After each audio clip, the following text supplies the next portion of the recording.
ఓం మహాగణాధిపతయే నమ. ఓం గురుభ్యో నమ. ఓం శ్రీమాత్రే నమ.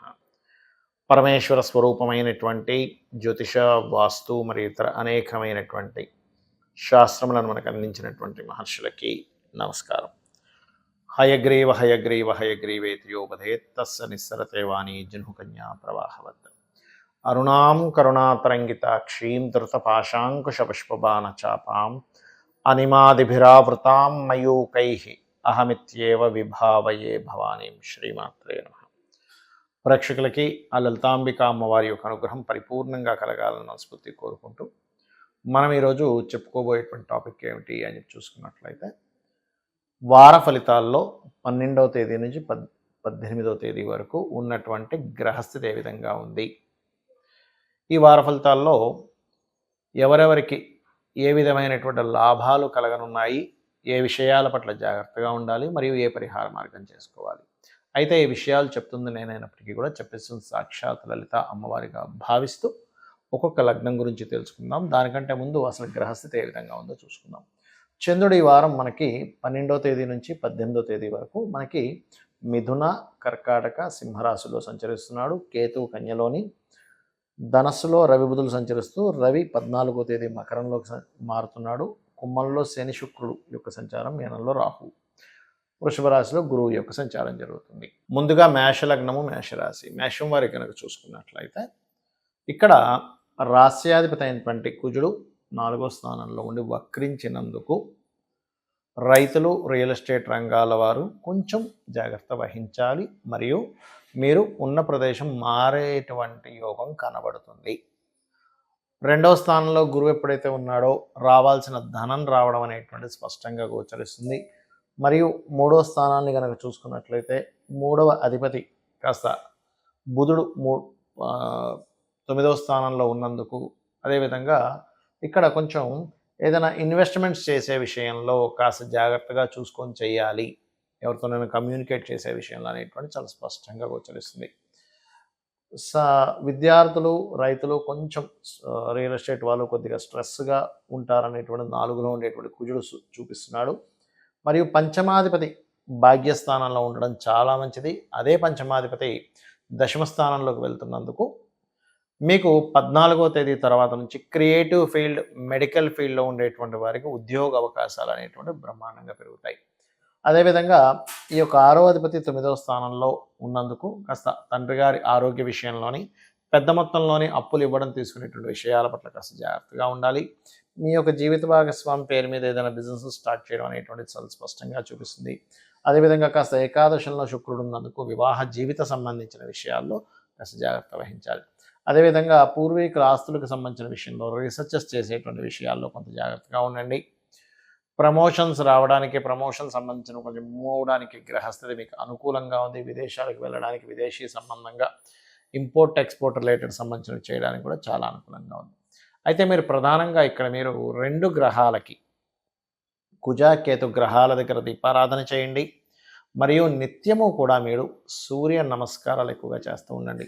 అదేవిధంగా 14వ తేదీ నుంచి ఎప్పుడైతే మీకు ఇక్కడ మారుతాడో 14 నుంచి ఒక నెల రోజులు మాత్రం కాస్త మీరు వివాహ నిర్ణయాలు, పార్ట్నర్షిప్స్ సంబంధించిన విషయాల పట్ల కాస్త జాగ్రత్త వహించాలి. చాలామందికి జాతకము ఉండదు, అంటే వాళ్ళు నోట్ చేయరు అన్నమాట. నక్షత్రము, రాశి, లగ్నము ఏమీ తెలియదు. అలాంటి వారు ఎటువంటి సమస్య వచ్చినప్పుడు ఎటువంటి పరిహారం పాటించాలి, మీకు జాతకం లేదు అనుకుంటే కనుక, మొట్టమొదటిగా చూడండి, సంతానం కలగటం లేదు, లేదా చేస్తున్న ఉద్యోగంలో ప్రమోషన్స్ రావట్లేదు, మీరు కష్టపడుతున్నటువంటి కష్టానికి తగ్గట్టుగా గుర్తింపు రావట్లేదు అనుకున్నప్పుడు మీరు సూర్య ఆరాధన ఎక్కువగా చేయాలి. గోవుకి గోధుమ రవ్వ తినిపిస్తూ ఉండండి ఆదివారాలు.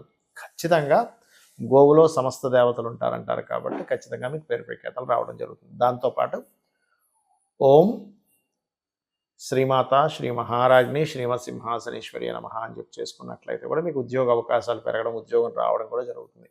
లేదండి మనకు పేరు ప్రఖ్యాతలే రావాలి అని అనుకున్నప్పుడు సూర్యభగవాను చూస్తూ ఆదిత్య హృదయం ఎలా చదువుతాం, అదేవిధంగా సూర్యుడిని చూస్తూ ఓం భానుమండల మధ్యస్థ భైరవి భగమాలినే నమః అనే నామస్మరణ చేయండి. అన్ని విధాలు బాగుంటుంది. అదేవిధంగా మరి కొంతమందికి మానసిక స్ట్రెస్ ఎక్కువగా ఉంటుంది. చిన్న చిన్న విషయాలకే స్ట్రెస్ అయిపోతుంటారు. మానసికంగా ఎక్కువ ఇబ్బంది పడుతుంటారు. అలాంటి వారు మెడిటేషన్ నేర్చుకోండి. అదేవిధంగా కాస్త బియ్యము దానంగా ఇవ్వడము. నదులు, చెరువులు గట్రా ఉన్న ప్రదేశానికి మీకు దగ్గరలో ఉన్నట్లయితే అక్కడికి వెళ్ళి కాస్త మరి అలా నదిలో దిగిపోవడం కాదు. దీపాన్ని వదలండి. వీలైతే నీటి కుండను కూడా దానంగా ఇస్తూ ఉండండి. మానసిక సమస్య అనేటువంటిది తగ్గుతుంది. ఇంట్లో వాయువ్య భాగంలో బియ్యం బస్తా ఒకటి పెట్టండి. దానివల్ల కూడా కాస్త వాయువ్యానికి చంద్రుడు కారకుడు కాబట్టి మీకు చక్కగా ఆ స్ట్రెంత్ అనేటువంటిది పెరుగుతుంది.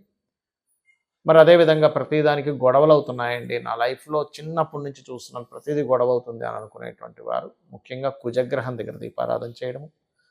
కుజుడికి కందులు, కుజగ్రహానికి సంబంధించిన పదార్థం కందులుగా తీసుకుంటారు. కందుల్ని మీకు దగ్గరలో ఆలయంలో ఉండే పురోహితులకు దానంగా ఇవ్వడం చేయండి.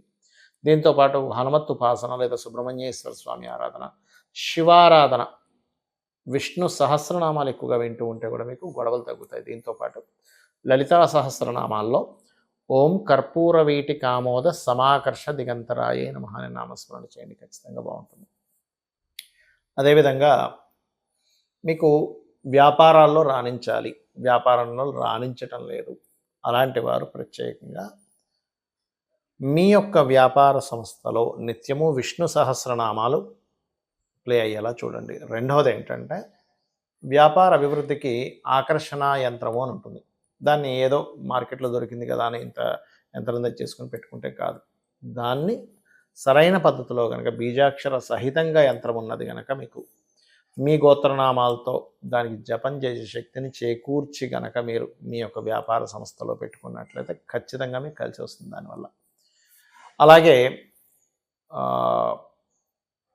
చూడండి, కొంతమందికి గురుబలం ఉండదు అంటూ ఉంటారు. అటువంటి వారు ప్రత్యేకంగా చేయవలసినటువంటిది గురుగ్రహ జపము లేదా గురుగ్రహం దగ్గర దీపారాధన చేయడము, గోసేవ చేసినట్లయితే కూడా గురుబలం పెరుగుతుంది. శనగలు దానంగా ఇవ్వండి. మరియు వివాహం అవ్వటం లేదు లేదా కొంతమందికి మనీ ప్రాబ్లమ్స్ వస్తుంటాయి. ఎందుకు మనీ ప్రాబ్లం వస్తుంది అంటే మీ యొక్క జాతక చక్రంలో 2వ స్థానం పాడై ఉంటుంది. అలాంటప్పుడు లక్ష్మీదేవి అనుగ్రహం తక్కువగా ఉంటుంది వారికి. అలాంటప్పుడు లక్ష్మీ యంత్రము అని ఒకటి ఉంటుంది.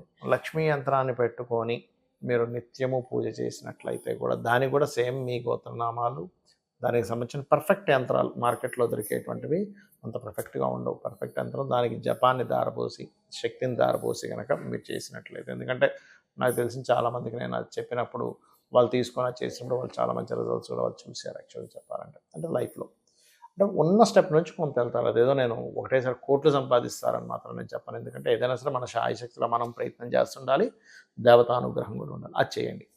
అలాగే మరొకటి ఏంటంటే లలితా సహస్రనామాల్లో ఓం సంపత్కరీ సమారూఢ సింధుర వ్రజసేవితాయ నమః. అంత స్తోమత లేదు, యంత్రం పెట్టుకొని ఇప్పుడు నేను చేయలేనండి అనుకునేవారు సింపుల్గా ఈ మంత్రంతో కూడా మీరు చేసుకోవచ్చు హ్యాపీగా. అలాగే శని బాధలు ఎక్కువగా ఉన్నాయి, అన్నీ లేట్ అవుతున్నాయి అనుకునేటువంటి వారు గోవుకి బెల్లం తినిపించడము, లలితా సహస్రనామాల్లో అనాకలిత సాదృశ్య చుబుక శ్రీ విరాజితాయ నమః అనే మంత్రం చేయడం చేయండి. భయాలు ఎక్కువగా ఉన్నాయనుకునేవారు దుర్గానామాన్ని, ప్రతిదీ ఆటంకం కలుగుతుంది అనుకునేటువంటి వారు గణపతిని ఎక్కువగా భక్తి శ్రద్ధలతో గనక ఆరాధించినట్లయితే మీకు ఉండేటువంటి ఆ దోషాలు అనేవి పూర్తిగా తగ్గుతాయి. అదేవిధంగా ఎప్పుడు కూడా ప్రతిసారి కూడా మనం ఏదో అవుతుందంటే ఏలినాటి శని వల్ల అవుతుంది, అష్టమ శని వల్ల అవుతుంది, అర్ధాష్టమ శని వల్ల అవుతుంది అన్నట్టు కాకుండా మీ జన్మజాతకంలో అసలు ఏ గ్రహం ఎక్కడ ఉండి ఎటువంటి రిజల్ట్ ఇస్తుంది అనేది చాలా ముఖ్యమైనటువంటి అంశం.